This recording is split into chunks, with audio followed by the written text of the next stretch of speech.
আমি Piyush Naskar, roll number MF23, Ramakrishna mission শিক্ষণ মন্দিরা। আমার টপিক হচ্ছে schools human capital theory of education.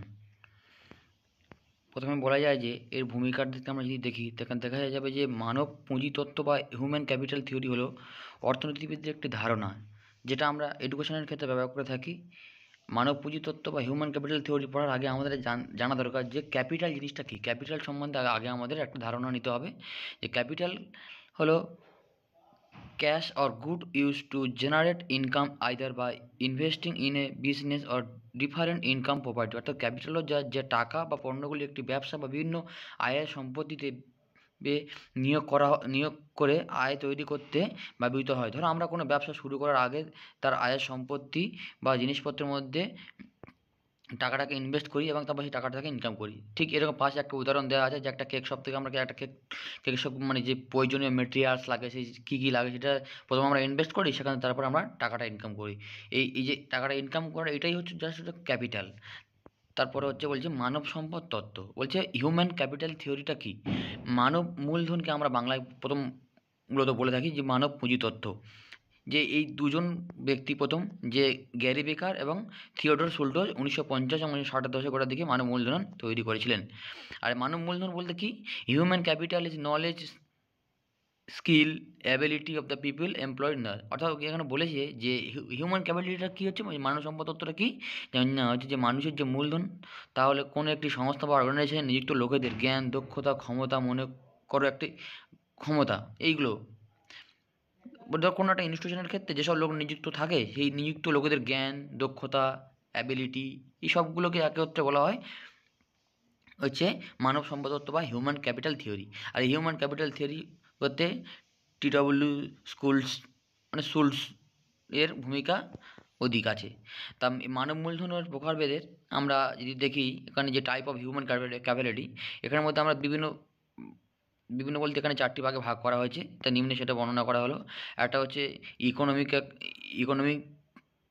Capital. এখানে প্রথমে ইকোনমিক ক্যাপিটালের মধ্যে আমরা এখানে দেখতে পাচ্ছি যে job training, marketable talent, labour and employee education, salary. মানে যেসব সংস্থার কর্মীরা নিযুক্ত আছে তাদের যে জব ট্রেনিং বা তারা কীভাবে মানে মার্কেটিংটাকে মানে মার্কেট ভিজিটা কীভাবে ম্যানেজ করতে হয়, ঠিক আছে, এই বিভিন্ন তার নলেজ বেশি থাকবে। যে যত নলেজ বেশি থাকবে সে তো মার্কেটিং বেশি করবে, তার ইনক্রিজ বেশি হবে, ঠিক আছে, ইনকাম বেশি করতে পারবে।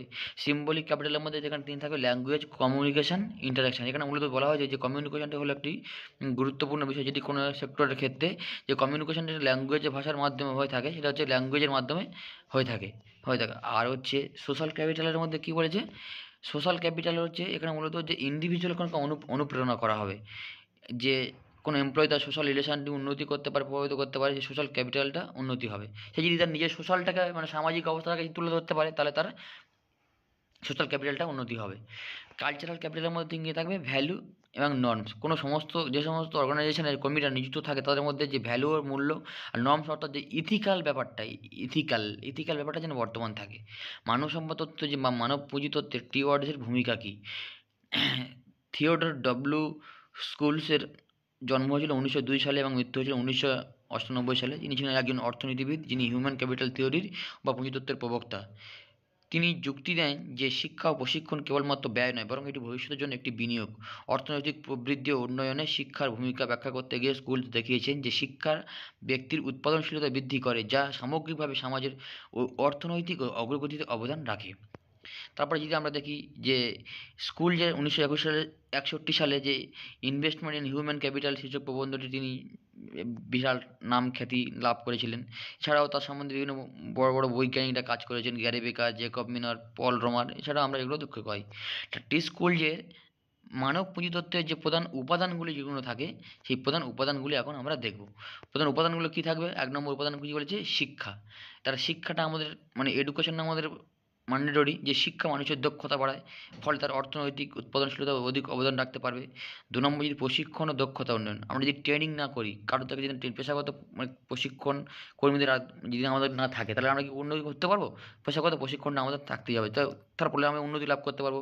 স্বাস্থ্য সেবায় হেলথ অ্যান্ড ওয়েলবিং, একজন সুস্থ ব্যক্তি দীর্ঘ সময় ধরে উৎপাদনশীলতায় কাজ করতে পারবে। আমি যদি অসুস্থ থাকি কেমন কাজ করতে পারবো না, সেই অ্যাবিলিটিটা বা সেই শক্তিটা আমাদের মধ্যে থাকবে না।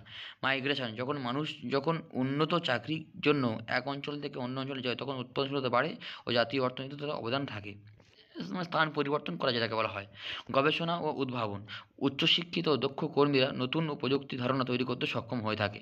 তারপর তার পরবর্তী কী বলছে, মানব পুঁজি ও বিনিয়োগের যে সুফলটা কী কী আমরা দেখব। উৎপাদনশীলতা বৃদ্ধি হবে, অর্থনৈতিক প্রবৃদ্ধি হবে, দারিদ্রতা দূরীকরণ হবে, এর সুফলের মধ্যে পড়বে এটা। উদ্ভাবন ও প্রযুক্তিগত উন্নতি দেখা যাবে, সামাজিক অগ্রগতি এখানে আমরা প্রস্ফুটিত হবে। সামাজিক অগ্রগতি কি, শিক্ষা ব্যক্তি পরিবার সমাজের মধ্যে যে সচেতনতা বৃদ্ধি করে ও সমাজের উন্নয়নের অবদান রাখে। এইবার আমরা যদি দেখি যে সর্বশেষ যে উপসংহারে যদি দেখি কনক্লুশনে, যে বিশ্ববিখ্যাত চিন্তাবিদদের অবদান এর মূল্য ও গুরুত্ব বিবেচনা করে স্কুলজের মতো মহান একজন নোবেলজয়ী মানব পুঁজিতে বিনিয়োগের গুরুত্ব সম্পর্কে তাত্ত্বিক ও ব্যবহারিক নানা দিক উপস্থাপন করেছেন। স্কুলজে এর হিউম্যান ক্যাপিটাল থিওরি শিক্ষাকে ব্যক্তিগত উন্নয়নের পাশাপাশি জাতীয় অর্থনৈতিক ও প্রবৃদ্ধির মূল হাতিয়ার বা চালিকা শক্তি হিসাবে তুলে ধরে। এটি দেখা যায় যে শিক্ষা ও প্রশিক্ষণ এবং স্বাস্থ্যসেবায় বিনিয়োগের মাধ্যমে ব্যক্তির কর্মদক্ষতা বৃদ্ধি পায় এবং দেশের অর্থনৈতিক উন্নতিও ত্বরান্বিত হয়। অপরদিকে বলা যায় যে শিক্ষার গুণগত মান, বাস্তবমুখী প্রশিক্ষণ ও অর্থনৈতিক নীতির সঠিক সমন্বয় না হলে মানব সম্পদ তত্ত্বের সুফল সম্পূর্ণরূপ পাওয়া সম্ভব নয়। তাহলে তিনি এখানে দেখিয়েছেন যে মানে শিক্ষার গুণগত মান, বাস্তবমুখী প্রশিক্ষণ এবং অর্থনৈতিক নীতির সঠিক সমন্বয় যদি না আসে তাহলে আমরা জীবনে সাফল্য লাভ করতে পারবো না। যে কোনো ক্ষেত্রে আমরা সুফল, অর্থনৈতিক দিক থেকে আমরা কোনো সুফল পাবো না। তারপরে আমি এখানে রেফারেন্স দিয়েছি 1 নম্বর করে, 2 নম্বর একটা লিঙ্ক দিয়েছি, 3 নম্বর স্কুল যে বইটা দিয়েছি, তারপরে যে বেকারসের রেফারেন্স দিয়েছি। এই পর্যন্ত আমার পিপিটি আর প্রেজেন্টেশন সমাপ্ত হলো। Thank you.